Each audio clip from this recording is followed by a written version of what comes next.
안녕하세요 여러분들. 바로 앞 영상에 이어서 이번 시간에는 음일간의 양인쌀과 비인쌀에 대해서 좀 설명을 드릴게요. 그래서 어떤 분들은 이제 음일간의 양인쌀은 뭐 음인쌀이다 막 이제 이렇게도 표현하시고, 또 이제 음일간의 양인쌀이라는 것은 없다 이제 이렇게도 표현하시는데요. 제가 생각하고 있는 결론부터 말씀드리면은 음일간의 양인쌀은 없다라고 보는 게 맞습니다. 네. 다만 어떤 기질적이나 성격적인 면에서는 있습니다. 이게 이제 무슨 얘기인 거야, 아니? 그 양일간한테서 이 양일사를 치게 되면 좀 큰 변화가 생겨요. 자, 근데 음일간인 분들한테 이 양일사를 치게 되면은 어마어마하게 큰 변화가 생기지는 않으세요. 물론 이제 본인 입장에서는 큰 변화라고 생각하시겠지만, 저처럼 이제 양간, 음간을 다 놓고 비교하는 입장에서는 사실 조금 덜하더라는 겁니다. 그러니까 이제 기질적인 면만 가지고 있다, 이제 그렇게 생각하시면 되겠고요. 요 얘기는 조금 더 심층적이고 재밌는 얘기예요. 양일간 얘기보다. 자, 제가 이 앞선 영상에서도 그 양일간과 음일간의 차이점에 대해서 설명을 드렸어요. 뭐라고 그랬습니까? 양일간은 대단히 활동성이 크고 과단성이 있다고 그랬어요. 물론 사주 원국 그 주변에 따라서 조금씩 달라지긴 하겠지만, 반면에 음일간은 그렇게 과단성이 강하지가 않습니다. 어떤 주변 환경에 잘 섞여요. 그래서 실제로 을목일간 분들 보시면은 주변 사람들하고 대단히 잘 섞입니다. 네. 뭐 그 안에서 고집이 좀 있다 없다 뿐이지, 기본적으로는 사람들하고 소통도 잘 하시고 대단히 좀 유연하세요.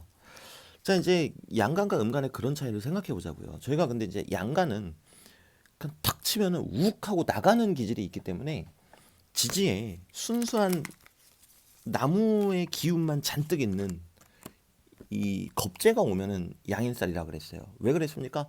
묘목 때문에 그런 게 아니라 묘목 안에 순수한 나무의 기운이 간목하고 을목밖에 없어서 그렇다고 그랬죠.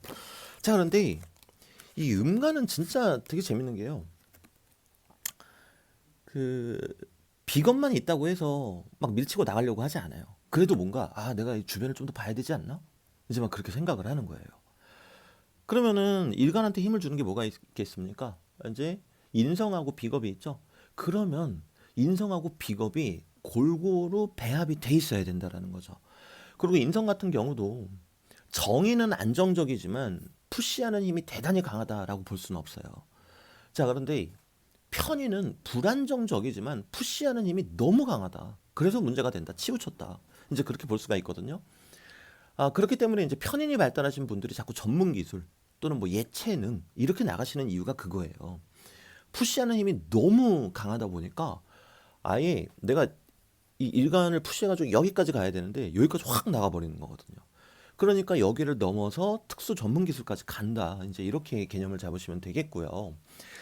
아, 어디까지 얘기했죠? 네, 그렇기 때문에 이제 음간은 비겁도 중요하지만 같은 비겁이 왔다 그래서 얘가 그렇게 안심하지 못해요. 이게 참 되게 재밌어요. 음간 분들 관찰해 보면은. 그럼 이제 언제 안심하느냐? 같은 비겁이면서 이것도 물론 있어야 되고, 그러면서 편인 나를 빡세게 밀어주는 편인까지 있을 때 양인살이 성립이 됩니다.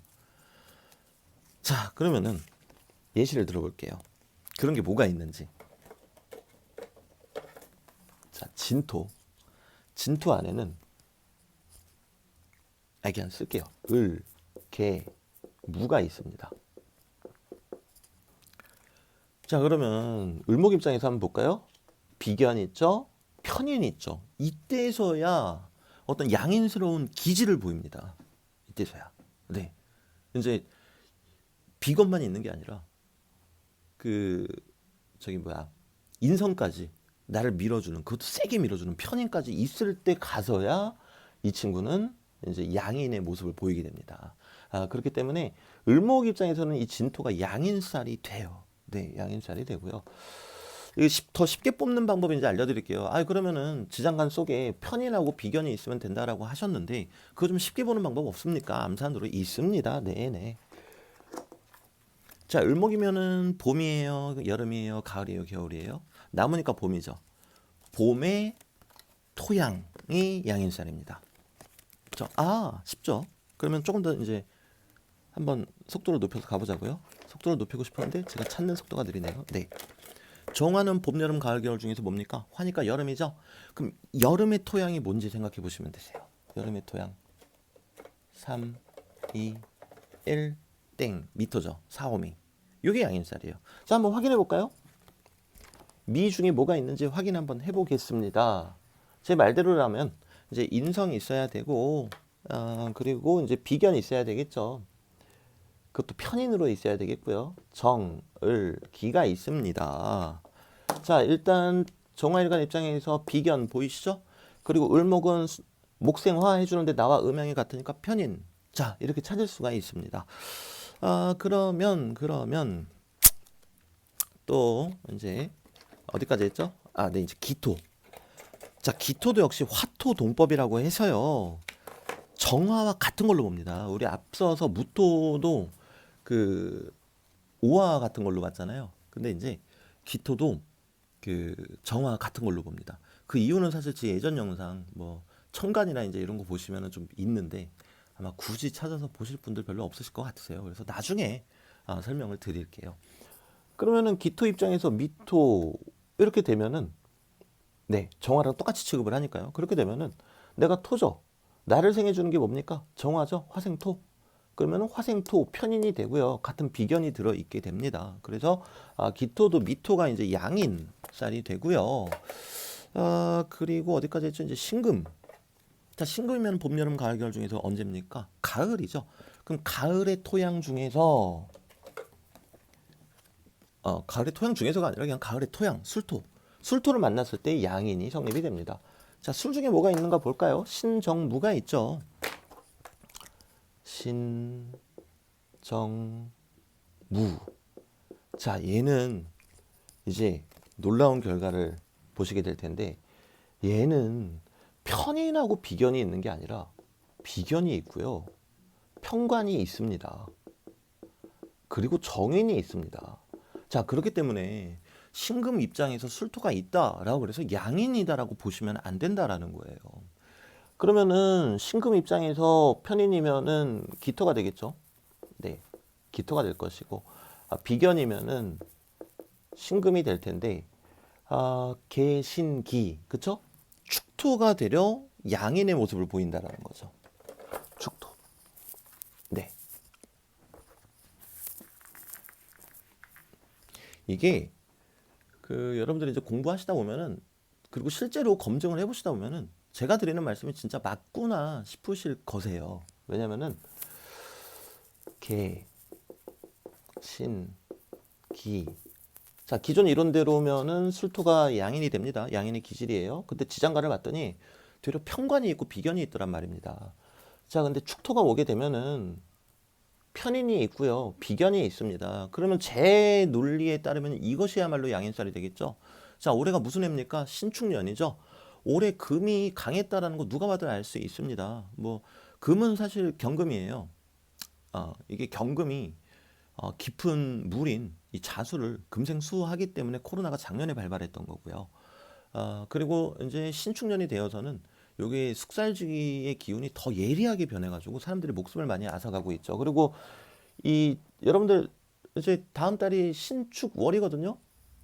이 축월에는 생명들이 많이 죽거나 다칩니다. 그래서 흉악범죄 많이 일어나요. 축년에도 그렇고요. 그리고 경제 상황도 사실 좀 안 좋아집니다. 이제 그런 부분은 나중에 좀 말씀드리고 다시 본론으로 돌아올게요.